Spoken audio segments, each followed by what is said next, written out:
Hello, everyone. I'm going to go ahead and give you an update of my time hiking through Georgia. So I started off at Amicalola Falls State Park, and instead of taking the blue blazed trail, the approach trail, I took the lime green trail. And if you want to find out more about that, you'll have to put some comments in there requesting that information.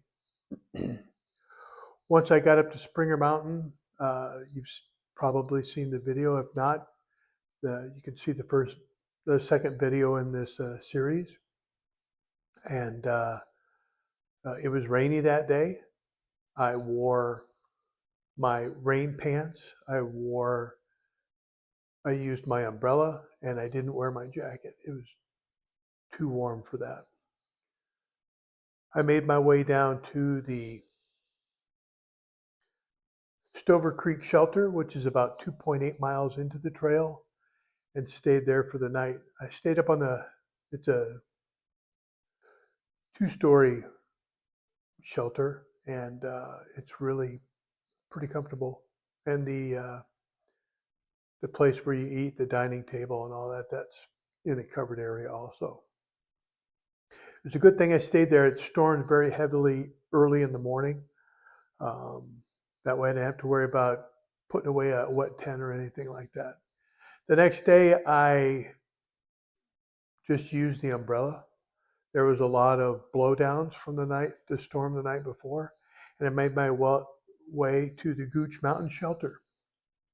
I spent that next night there with a group of people. Most of that group of people were talking about Fresh Grounds, Leapfrog Cafe.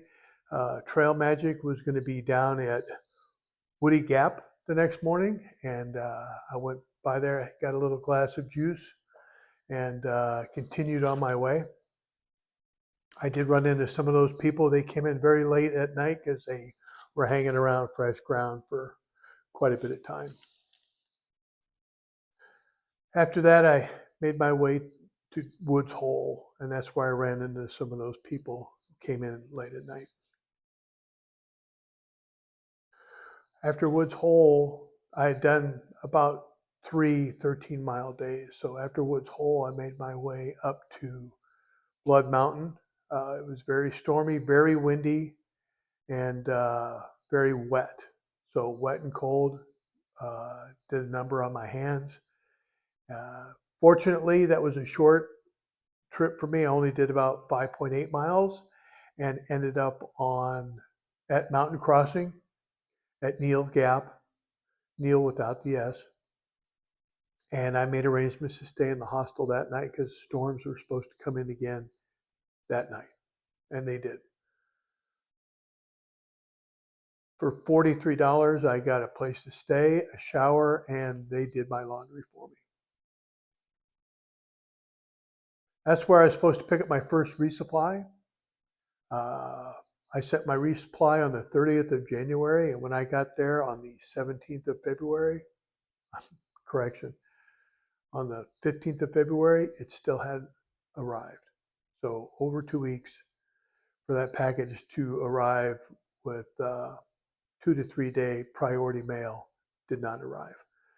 Fortunately, somebody had bailed off the trail and told the people there at Mountain Crossing to go ahead and donate all their food to the hiker box. So I was able to resupply some from that hiker box, and also I had to make some purchases of the food. I didn't get a number of things that I had sent in my package, and I still haven't gotten that package returned to me yet. From Mountain Crossing, the next night I spent at Low Gap. At Low Gap, it got down to 10 degrees, and that was at that time had been the coldest.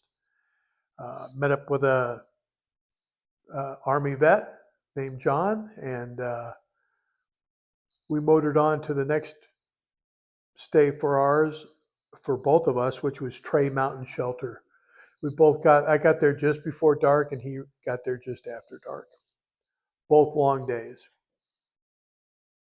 The next day, we made it down to Dix Creek Gap and decided to spend the night at the Stanimals 328 Round the Bend Hostel, which is a very short distance up off of Dix Creek Gap. The reason I did that is because from the first night that I got on trail, my sleeping pad was leaking. And it was leaking enough that on a cold night, I could feel the cold coming up through the lack of insulation due to loss of air. So leaving up out of Dix Creek Gap, I made my way to the border through a very pleasant snow fall and some pretty neat video, which hopefully you've already seen. And that kind of sums up my movement through Georgia. Lessons learned. I was pretty spot on with food. Had to adjust because of the lack of my resupply being where it's supposed to be. Unfortunately, because of the post office. And, other than the leaky pad, most of my equipment's worked pretty good. My quilt, which is a Vesper, Thermarest Vesper 20-degree bag, has kept me pretty much warm. The problem is I bought a regular and I probably should have bought a large or a wide.